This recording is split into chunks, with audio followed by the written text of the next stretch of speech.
Salut, deuxième partie de la vidéo, comment traiter un dégât des eaux. Alors j'ai été faire une petite coupe là parce que c'était quand même vachement volumineux.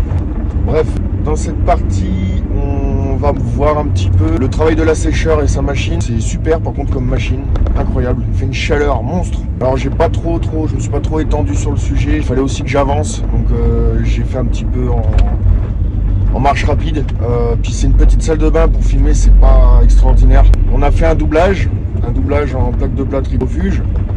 On a installé une platine, posé le bac, je me suis pas étendu non plus, je ferai carrément un tuto entier réservé à ça. Pareil pour les petits doublages comme ça, pour mettre les platines de douche, je ferai un tuto exprès. Là on va plutôt passer directement au carrelage, à la faïence.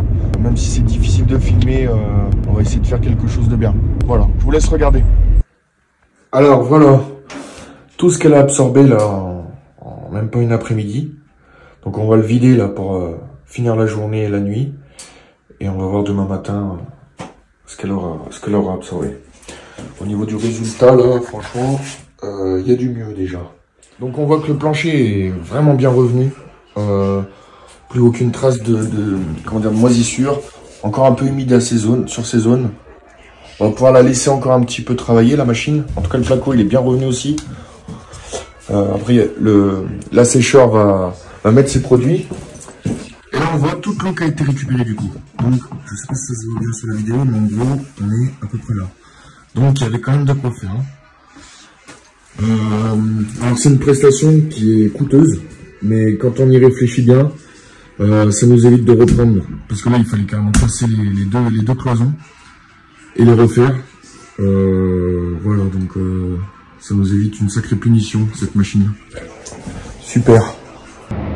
Voilà, du coup, après 24 heures avec la machine, tac, on a un super résultat sur le plancher. Le placo, il est sauvé. Pareil pour le plancher. C'est génial. Vraiment, j'adore cette machine-là. Et donc ça a récupéré un bon paquet d'eau. On a rempli un bidon entier. Voilà. Donc du coup on a fait le doublage. Donc tout simplement un doublage avec une platine. Comme ça on rattrape l'éclairage de la douche. On pourra bien mettre notre bac d'équerre. Ici, petite vanne pour servir de l'eau, remplir nos seaux sans embêter le client. Enfin le locataire.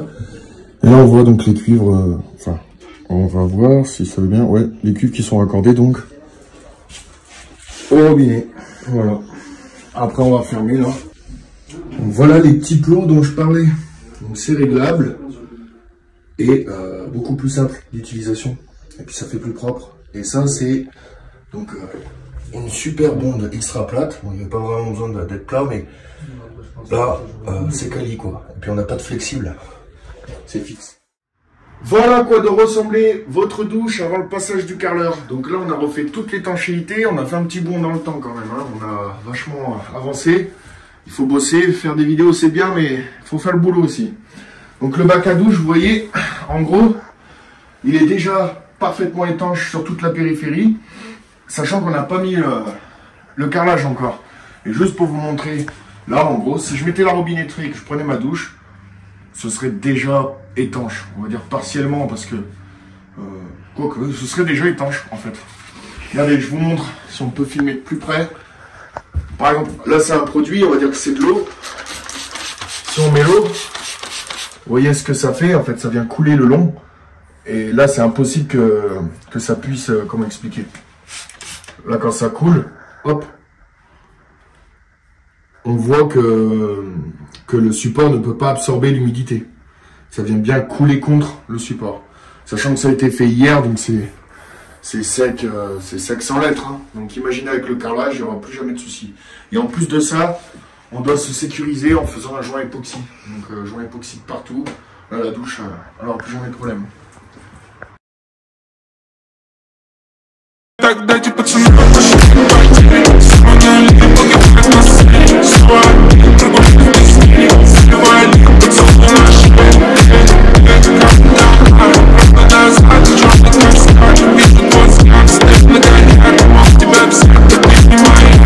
Bon, on a fini la pose du carrelage.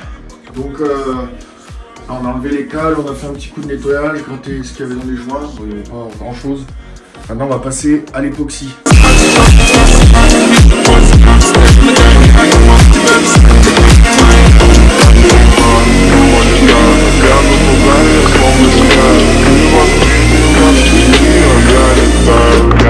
Hop, alors là c'est le produit Epoxy Style de Thermix.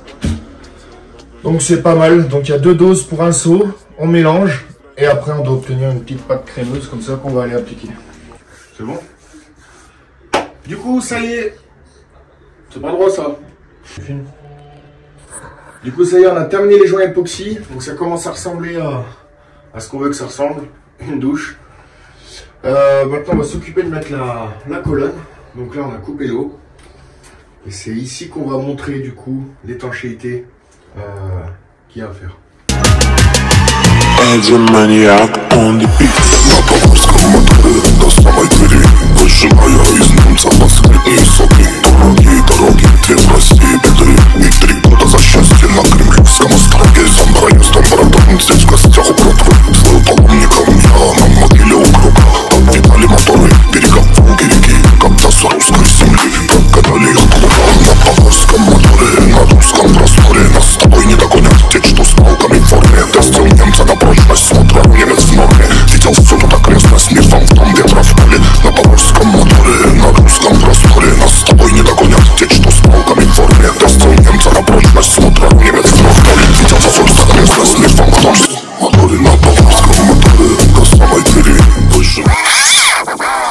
Bon, mon caméraman il vient de me dire que tout ce qu'on venait de faire c'était pas enregistré en fait.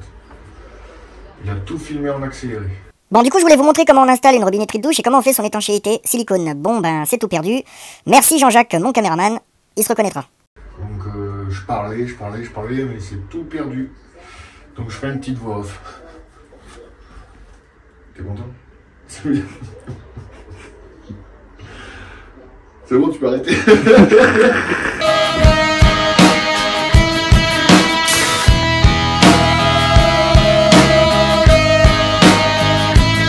Ça y est, c'est terminé. Je vous montre le résultat final. Donc, une cabine 220 qui vient de chez Richardson avec sa robinetterie. Pareil. Le carrelage qui a été fait, étanchéité intérieure, extérieure. Voilà. On ouvre, on s'enferme, on est en sécurité. Il peut pas y avoir de projection. La jolie colonne. Et une petite bouche VMC là qu'on est venu remettre parce qu'elle était initialement sur le plafond.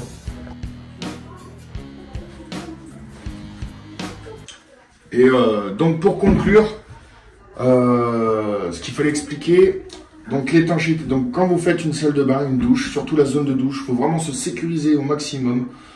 Oui, les produits coûtent cher, c'est sûr, ça a un prix. Mais si on n'a pas le budget, il vaut mieux dans ce cas-là rien faire, installer une cabine de douche toute prête. Dans ce cas-là, à la limite, l'étanchéité sera bonne.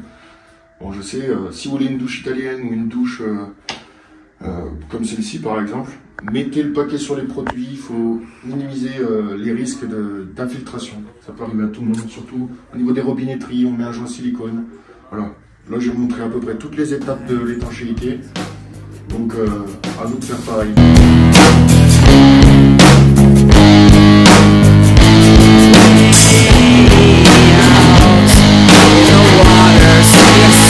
C'est bon, tu peux arrêter.